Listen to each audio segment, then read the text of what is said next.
নমস্কার সকলকে English learning চ্যানেলে স্বাগত। আজকের ভিডিওতে আমরা আলোচনা করব একটা খুবই ইম্পর্টেন্ট বিষয় নিয়ে। বিষয়টা হলো মাধ্যমিকের ইংলিশ সাজেশন। 2025 সালে যে সকল ছাত্রছাত্রী বা আমার ভাই বোনেরা মাধ্যমিক পরীক্ষা দেবে তাদের লাস্ট মিনিট একটা সাজেশন আমি করেছি। তোমরা যদি এই সাজেশনটা ফলো করো দেখবে নিশ্চিতভাবে তোমরা সব প্রশ্ন কমন পাবে। আমি একদম পার্ট বাই পার্ট মানে সিন, আনসিন, গ্রামার, রাইটিং প্রত্যেকটা বিষয়ের উপর ডিটেলস আলোচনা করব। আজকের ভিডিওতে আমরা মেনলি সিন এবং আনসিন কোনগুলো তোমরা ভালো করে করবে, কিভাবে প্রিপারেশনটা নিলে তোমরা ভালো নাম্বারটা পাবে বা পুরো নাম্বারটা পাবে, ফুল মার্কস পাবে, কোন কোন পিসগুলোকে তোমরা জোর দিয়ে পড়বে, কোনগুলোকে জাস্ট চোখ বুলিয়ে যাবে, সব নিয়ে ডিটেলস আলোচনা করব। তাই তোমরা ভিডিওটা স্কিপ না করে অবশ্যই শেষ পর্যন্ত দেখবে। আর ভিডিওটা ভালো লাগলে অবশ্যই লাইক করবে, শেয়ার করবে বন্ধুদের মধ্যে এবং কমেন্ট করে জানাবে। আর যারা চ্যানেলটা প্রথম দেখছো বা চ্যানেলটা এখনও সাবস্ক্রাইব করোনি তারা অবশ্যই চ্যানেলটা সাবস্ক্রাইব করে পাশে থাকা বেল বাটনটা প্রেস করবে, যাতে পরের ভিডিওটা আপলোড করার সাথে সাথে তোমাদের কাছে নোটিফিকেশন পৌঁছে যায়। পরের ভিডিওতেই আমি রাইটিং এবং গ্রামার মানে মাধ্যমিক যারা দেবে 2025 সালে তাদেরকে কোন কোন রাইটিংগুলো ভালো করে প্রস্তুত করতে হবে এবং গ্রামারের কোন দিকগুলো বা কোন কোন গ্রামারগুলো তোমরা ভালো করে প্র্যাকটিস করবে তা নিয়ে ডিটেলস আলোচনা করব। দেখো, প্রথমে হচ্ছে সিন। আমরা জানি সিন থেকে 20 নম্বর পড়ে। এরপরে দেখো, যদি বিগত 7-8 বছরের প্রশ্ন আমরা ভালো করে খেয়াল করি বা টেস্ট পেপারগুলো ভালো করে লক্ষ্য করি, সেখান থেকে আমরা যেটা দেখতে পাবো সেটা হচ্ছে, দেখো, মোট তোমাদের 8টা পিস আছে, 4টে প্রোজ আছে, 4টে পোয়েট্রি আছে। আওয়ার রান অ্যাওয়ে কাইট আর ফেবল এটা পড়েছে দেখো 2017 এবং 2022 সালে। তাহলে 2017তে পড়েছে দেখো। তারপরে the passing away of Bapu R C fever পড়েছে 2018তে। তারপরে ফাদার্স হেল্প আর মাই ওন ট্রু ফ্যামিলি পড়েছে 2019 সালে। আর দ্য ক্যাট আর দ্য স্নেল পড়েছে 2020 সালে। মানে প্রত্যেকটা দেখো পরপর বছর পড়ে গেছে। 2021 সালে করোনার জন্য মাধ্যমিক পরীক্ষা হয়নি। তো এরপরে দেখো 2022 সালে আবার কি পড়েছে না, 2017 যেটা পড়েছিল সেটাই পড়েছে 2022-এ, আবার রান অ্যাওয়ে কাইট আর ফেবল। আবার দেখো 2023-এ কি পড়েছে না, যেটা 2018-এ পড়েছিল the passing away of Bapu sea fever. আর 2019-এ কি পড়েছে দেখো ফাদার সেলফ আর মাই ওন ট্রু ফ্যামিলি পড়েছে 2024 সালে। তাহলে যেটা 17-এ পড়েছিল সেটা 22-এ পড়েছে, যেটা 18-এ পড়েছিল সেটা 23-এ পড়েছে, যেটা 2019-এ পড়েছিল সেটা 24-এ পড়েছে। দ্য ক্যাট আর দ্য স্নেল 2020 সালে পড়েছিল। তাহলে 2025 সালে সব থেকে ইম্পর্টেন্ট তোমাদের সিনের মধ্যে যেটা তোমরা সব থেকে জোর দিয়ে করবে সে দুটো হচ্ছে দ্য ক্যাট আর দ্য স্নেল। দ্য ক্যাট এই প্রোজটা ভালো করে পড়বে, প্রত্যেকটা লাইন ডিটেলসে পড়বে। আর দ্য স্নেল এই কবিতাটা তোমরা প্রত্যেকটা প্রোজ পোয়েট্রি ভালো করে পড়ে যাবে। দেখো, ফাদার সেলফ আর মাই ওন ট্রু ফ্যামিলি গত বছর পড়ে গেছে, এবছর পড়ার পসিবিলিটি 1%, কিন্তু তা বলে এই নয় যে পড়তে পারে না, রিপিট কোশ্চেন কিন্তু আসতেই পারে।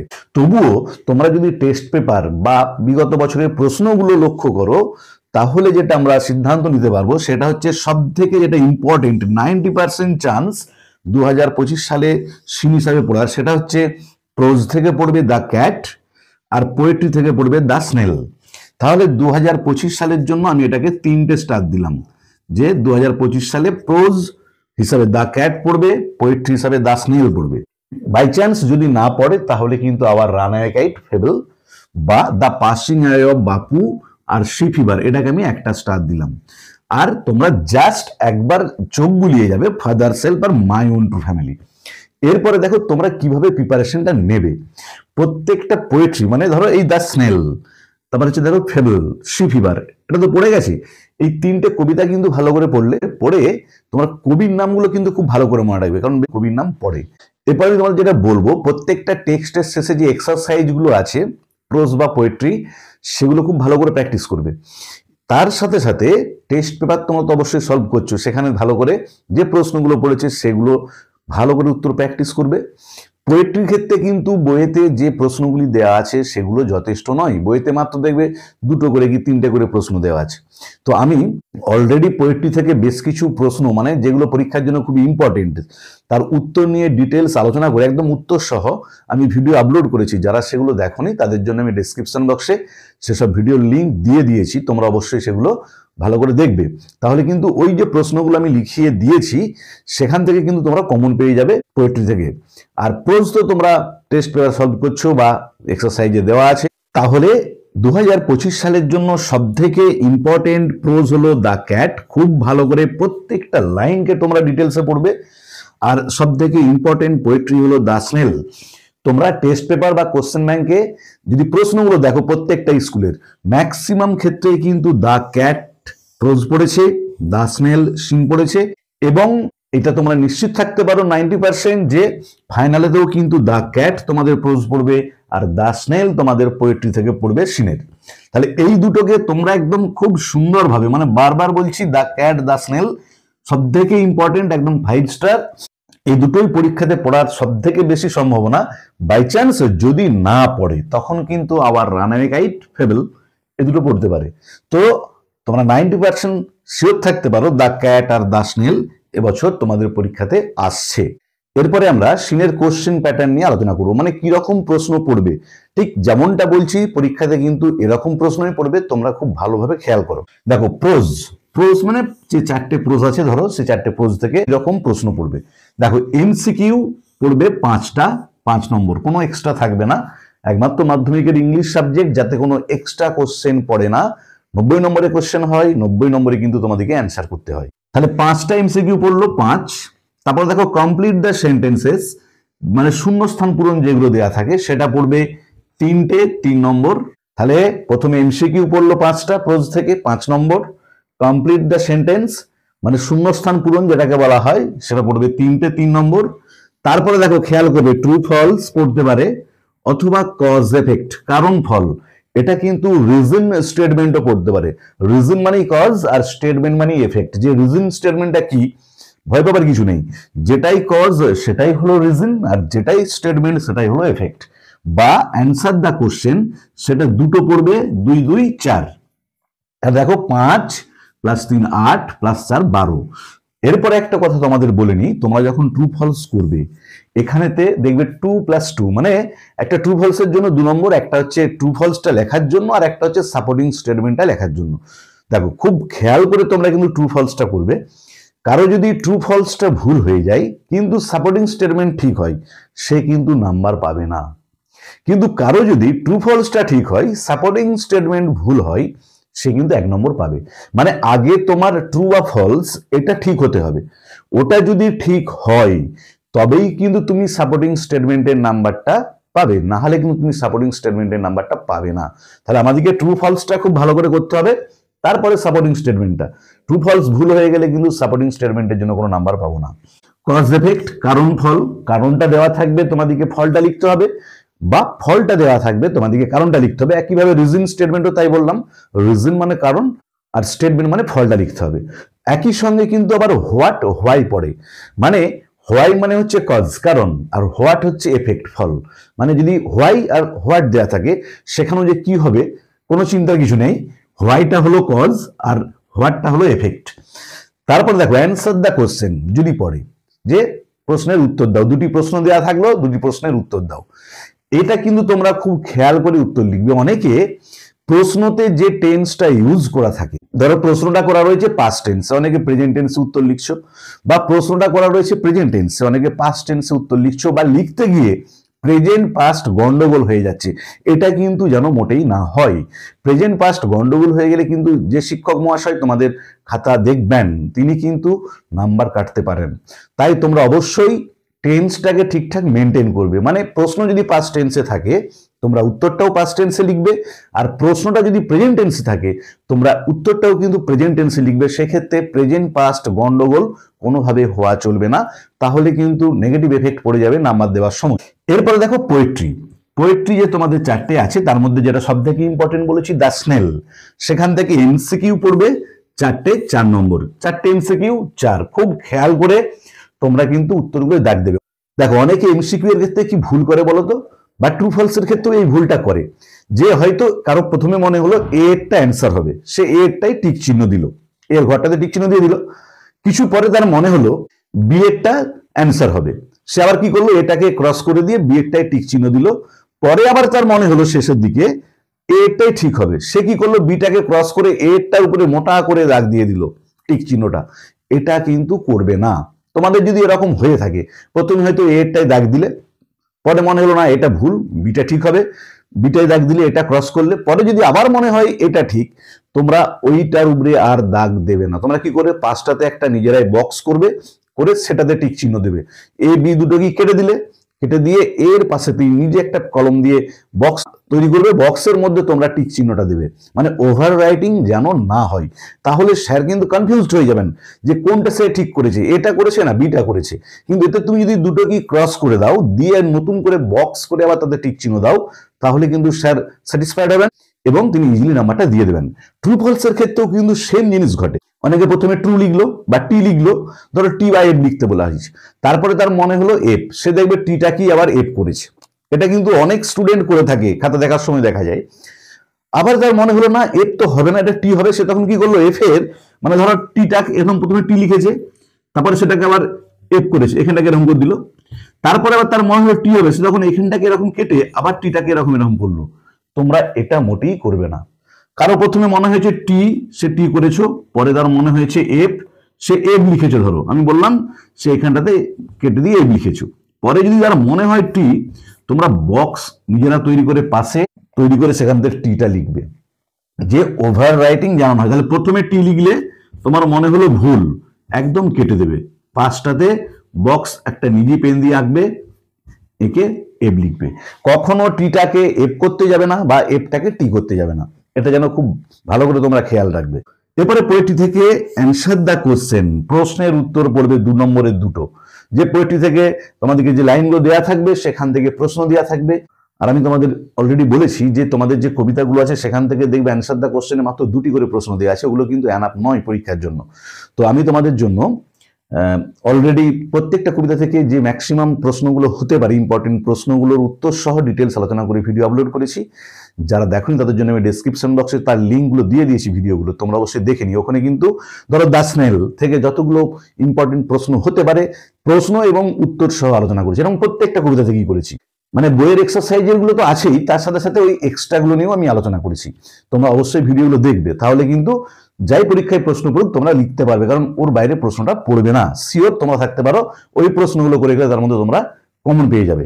তাহলে এই হলো সিন থেকে, দেখো 4 আর 4 8, তাহলে 12 আর 8 হলো 20, সিন থেকে 20 নম্বর আমরা পেয়ে গেলাম। যদি আমরা ঠিক একটু খেয়াল করি বা একটু ভালো করে কেয়ারফুলি উত্তরগুলো লিখি, তাহলে কিন্তু এই 20 নম্বর পেতে আমাদের কোনো রকম সমস্যা হবে না। আবারও বলছি, সিনের ক্ষেত্রে এবছর প্রোজের ক্ষেত্রে সব থেকে ইম্পর্টেন্ট হলো দ্য ক্যাট, আর পোয়েট্রির ক্ষেত্রে সব থেকে ইম্পর্টেন্ট হলো দ্য স্নেল। তোমরা প্রত্যেকটা লাইন খুঁটিয়ে খুঁটিয়ে পড়বে, ম্যাক্সিমাম যত প্রশ্ন হতে পারে কোশ্চেন ব্যাংক টেস্ট পেপার সেখান থেকে দেখে তোমরা সলভ করবে। কারো যদি কোনো প্রশ্নের উত্তর জানা না থাকে, আমার কমেন্ট বক্সে তোমরা প্রশ্নটা লিখবে, আমি তার উত্তর তোমাদেরকে দিয়ে দেবো। তাহলে তোমরা খুব ভালোভাবে প্রিপারেশন নেবে the snail R the cat এই দুটোকে। এরপরে আমরা আনসিন নিয়ে আলোচনা করব। দেখো, সিন থেকে 20 নম্বর প্রশ্ন পড়ে আমরা জানি, আনসিন থেকেও 20 নম্বর প্রশ্ন পড়ে। তো আনসিনের ক্ষেত্রে কি করবে? দেখো, আনসিন তো বলা যায় না কি পড়তে পারে, তবুও এই বছর মানে 2024 সালের অক্টোবর পর্যন্ত যে ইম্পর্টেন্ট ঘটনাগুলো ঘটেছে, যেগুলো নিউজ পেপারে দিয়েছিল, সেগুলো খুব ভালো করে দেখে যাবে। 2024 সালের অক্টোবর মাস পর্যন্ত যে ঘটনাগুলো, মানে তোমরা ধরো মে জুন থেকে অক্টোবর পর্যন্ত যে সকল ইম্পর্টেন্ট ঘটনাগুলো ঘটেছে বা যে সকল দুর্ঘটনা ঘটেছে, সেটা ট্রেন দুর্ঘটনা হতে পারে, বাস দুর্ঘটনা হতে পারে, সেগুলো ভালো করে দেখে যাবে। আর পর্ষদ থেকে যে টেস্ট পেপারটা তোমাদের দেওয়া হয়েছে, ওখানে যে আনসিনগুলো প্যাসেজগুলো আছে, ওগুলো খুব ভালো করে প্র্যাকটিস করবে। তাহলে আমরা কি করব, 2024 সালের অক্টোবর পর্যন্ত যে সকল ঘটনাগুলো ঘটেছে তার পেপার কাটিং সংগ্রহ করে সেগুলোকে ভালো করে পড়ে যাব। পর্ষদের যে টেস্ট পেপারটা আমাদের দেওয়া হয়েছে স্কুল থেকে, সেইখানে যে আনসিনগুলো আছে সেগুলো ভালো করে প্র্যাকটিস করে যাব, তাহলেই কিন্তু আমরা কমন পেয়ে যেতে পারি। তাহলে কারেন্ট অ্যাফেয়ার্স কিন্তু কখনোই অক্টোবরের পরে আর করতে হবে না, মানে নভেম্বর, ডিসেম্বর, জানুয়ারিতে কি ঘটছে এগুলো নিয়ে ভাবার কোনো প্রয়োজন নেই। অক্টোবর মাস পর্যন্ত যেগুলো ঘটেছে তোমরা সেগুলোই ভালো করে প্র্যাকটিস করবে। এবার আনসিন থেকে প্রশ্ন কিরকম পড়বে দেখো, খুব ভালো করে এমসিকিউ পড়বে 6টা, 6 নম্বর, কোনো তো এক্সট্রা থাকে না, ইংরেজিতে কোনো প্রশ্নেরই এক্সট্রা থাকে না মাধ্যমিকে। তারপর দেখো ট্রু ফলস, এটা হচ্ছে 3টে পড়বে 6 নম্বর। এটা কিন্তু অনেক সময় ডাইরেকশনেতে ট্রু ফলসও বলা থাকতে পারে, টিএফও বলা থাকতে পারে। তোমরা কিন্তু মাধ্যমিক পরীক্ষা দিচ্ছ, এটা খেয়াল রাখবে। হয়তো টিএফ লিখতে বলা হয়েছে, অনেকে ট্রু ফলস লিখছো, এটা করবে না। বা ট্রু ফলস লিখতে বলা হয়েছে, অনেকে টিএফ লিখে দিচ্ছ, এটাও করবে না। যেটা ডাইরেকশনে দেওয়া থাকবে, ট্রু ফলস বললে ট্রু ফলস লিখবে, টিএফ বললে টিএফ লিখবে। আর ওই টিএফ লেখা বা ট্রু ফলস লেখার সময় যে ভুলটা তোমরা করে থাকো, মানে স্টুডেন্টরা সাধারণত করে থাকে, যেটা আমি একটু আগেই আলোচনা করলাম সিনের যখন প্রশ্নগুলো নিয়ে আলোচনা করছিলাম, সে ভুলটা কিন্তু করবে না, ওভার রাইটিং করবে না, পাশে বক্স আবার নিজে বানাবে পেন দিয়ে, সেখানেতে উত্তর লিখবে। এবং আবারও বলে দিচ্ছি, তোমার যদি ট্রু ফলস বা টিএফটা ঠিক হয় তবেই কিন্তু তুমি সাপোর্টিং স্টেটমেন্টের জন্য নাম্বারটা পাবে। যে 2 নম্বর আছে প্রত্যেকটাতে, একটা হচ্ছে ট্রু ফলসটার জন্য আর একটা হচ্ছে সাপোর্টিং স্টেটমেন্টের জন্য। তো কারো যদি ট্রু ফলসটা ভুল হয়ে যায় সে কিন্তু সাপোর্টিং স্টেটমেন্টের জন্য নাম্বারটা পাবে না, কিন্তু কারো যদি ট্রু ফলসটা ঠিক হয় কিন্তু সাপোর্টিং স্টেটমেন্টটা ভুল হয় সে কিন্তু ট্রু ফলসের জন্য 1 নাম্বারটা পাবে। তাহলে খুব কেয়ারফুলি তোমরা ট্রু ফলসটা উত্তরটা লিখবে। দেখো আনসিনটা তোমরা কিন্তু বারবার পড়বে, তাহলেই কিন্তু উত্তরগুলো ঠিক করতে পারবে।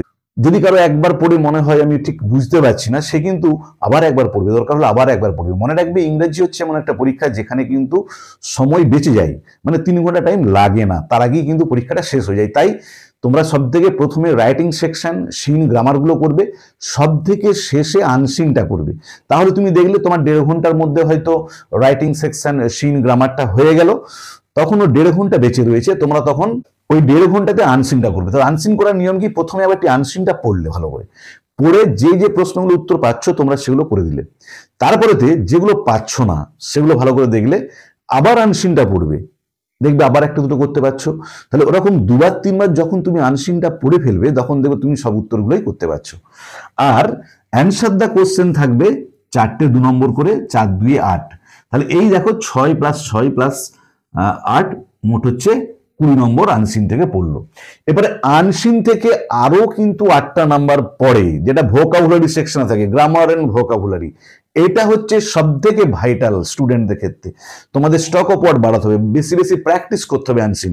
এখানে কি বলা থাকবে, 4টে ওয়ার্ড দেওয়া থাকবে গ্রামার এন্ড ভোকাবুলারি পার্টটাতে, সেই 4টে ওয়ার্ডের মিনিং গুলো খুঁজতে হবে তোমাদেরকে আনসিন প্যাসেজ থেকে, এবং প্রত্যেকটার জন্য 2 নম্বর করে, 2 × 4 8, মানে ওই 4টি ওয়ার্ড লিখবে তোমরা, 8টা নাম্বার পাবে। এই ক্ষেত্রটা যদি কারো ভুল হয়ে যায়, মানে এই ওয়ার্ড মিনিংটা খুঁজতে যদি কারো ভুলে যায় সে কিন্তু অনেকটা পিছিয়ে যাবে। খুব কেয়ারফুলি তোমরা প্রশ্নগুলো পড়বে, মানে ওয়ার্ডগুলো পড়বে যেটা ভোকাবুলারি সেকশনে দেওয়া থাকবে, তার উত্তরগুলো খুব যত্ন সহকারে খুঁজবে। আমি বললাম যদি তোমরা 2বার 3বার আনসিনটা পড়ে ফেলো তাহলেই কিন্তু তোমাদের মধ্যে যদি হুবহু মিনিংটাও না বুঝতে পারো, কনসেপ্টটা পুরো ক্লিয়ার হয়ে যাবে আনসিনের, তখন তোমরা কিন্তু উত্তরগুলো করতে পারবে।